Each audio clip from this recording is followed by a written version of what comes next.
Welcome, friends. My name is Emmy, and this is a special edition of our Zen with Emmy. I am going to work with you on learning the basics of Zentangle. So, Zentangle is definitely spoken here. This is, to me, a very important part of Zentangle. The book of Zentangle, it's by Rick Roberts and Maria Thomas. They're the founders of our Zentangle. They've been doing this for just 20 years, which is not long, as you know. It's an exciting hobby. I hope you enjoy it too. Zentangle is your Zen, which is your relaxing and your meditative part, and your controlled process of doing Zentangle, and tangling, which is putting patterns together and putting them together in maybe new ways.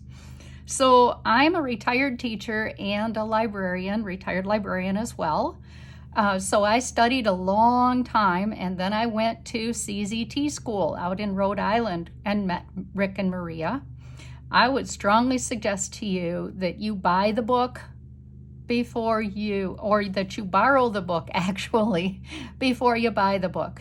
It is a really good book. It is not a coffee table book. It will give you all the basics of Zentangle and way more.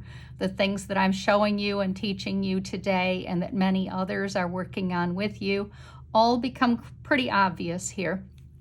Chances are you can get this from Zentangle.com, which is a good site online, or you can also get it at the library. So borrow the book first, decide that you need to have this book, which I hope you do, and from there you've got lots and lots and more ideas and foundation that you could possibly want.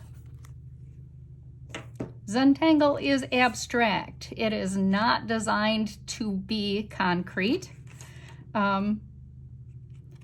We need to, of course, use the best supplies we can. I always like to point out, if you can make this stick man, if you can make an I with a dot, an S, a C, and an O or an orb, then you've got Zentangle. All of those strokes are in here. Zentangle's meant to be abstract. It's not meant to look like something. That said, if your Zentangle looks like something, it means that it's a Zia, a Zentangle-inspired art, which is very much what we people like to have happen. We like things to look like things.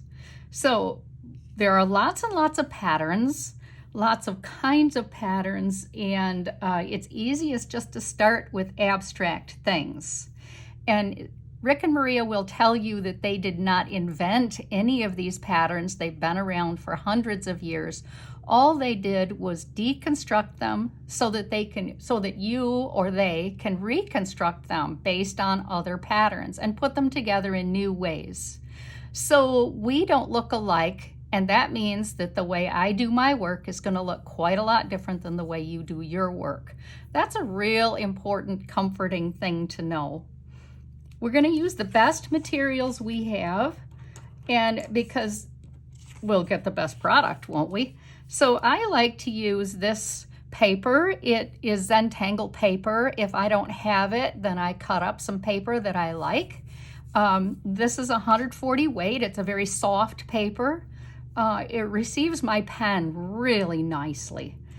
Speaking of, I like to use my Sakura pens. I have archival ink, my 005, which is very fine nib. I have a 01, which I also keep on hand. And I have a 05, which is for a little larger things. There are lots and lots of sizes of pens and things that you can use. So just use the best you have. We also I'm going to use a Zentangle pencil for you because I do have one today. That's a 4B, which means it's a very soft lead. I use it as a writing tool. I also use it as a shading tool to give me my third color.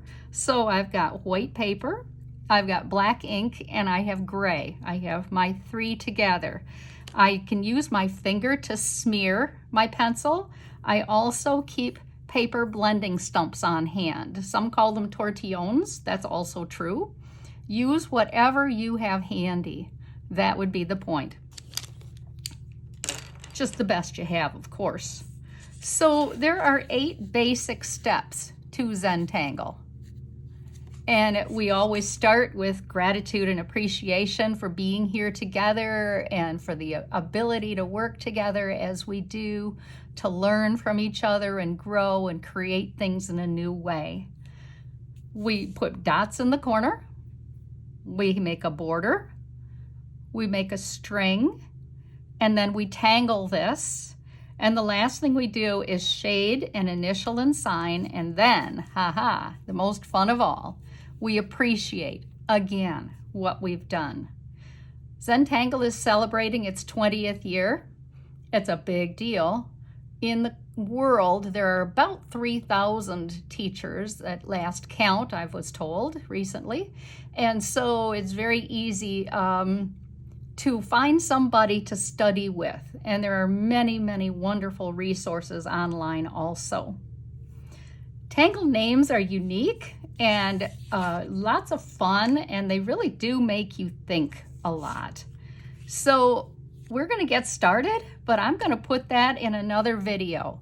So thank you for watching, and I hope you'll stay tuned for the video of how to do our introductory tile.